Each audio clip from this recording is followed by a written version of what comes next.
file au Japon aux côtés de David pour prendre la température dans les rues de la capitale nippone, mais aussi pour ne rien rater des actus incontournables. On revient ensuite en France pour découvrir les dernières infos à retenir. La rédac vous propose son agenda actu ciné, manga, animé ou encore jeux vidéo. C'est parti pour les news.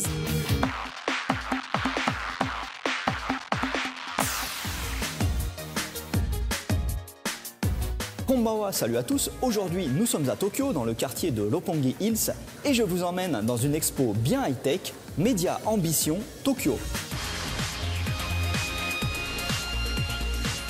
Nous sommes au 52e étage de la tour Mori Tower et Média Ambition, c'est un festival dédié à l'art et aux technologies urbaines, comme ils disent.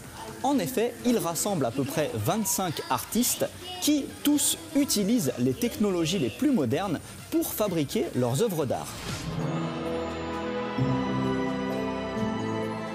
Derrière moi, il y a une œuvre franco-japonaise, on va dire, car il s'agit d'une collaboration entre un fabricant de voitures japonaises et la société de Luc Besson.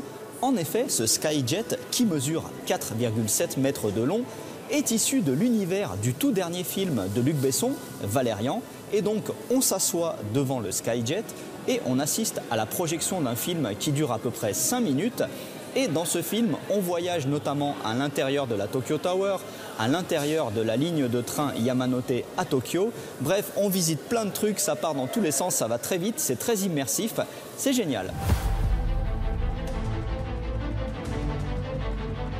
Là, on a des œuvres complètement dans l'ambiance art et high-tech qui ont été faites par un professeur de l'université de Tsukuba qui s'appelle Yoichi Ochiai. Alors, la première œuvre utilise une technologie basée sur les ultrasons pour projeter des images directement sur une très fine bulle, c'est bluffant. Et à côté, c'est carrément de la lévitation magnétique car il y a de grosses billes de métal qui tournent et qui flottent au-dessus d'un autre cercle de métal. C'est fascinant.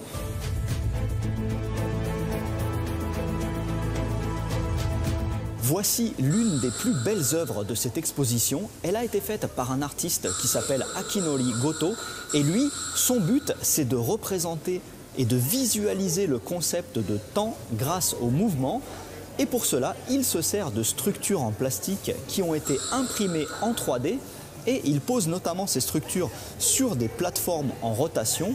Et grâce à un projecteur spécial, eh bien, on peut voir s'animer en lumière des formes, notamment la forme d'une danseuse. C'est magnifique, je pourrais regarder ça pendant des heures.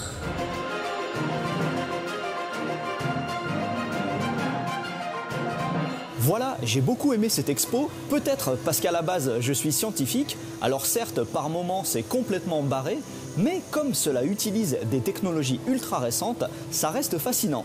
Allez, à plus, ciao.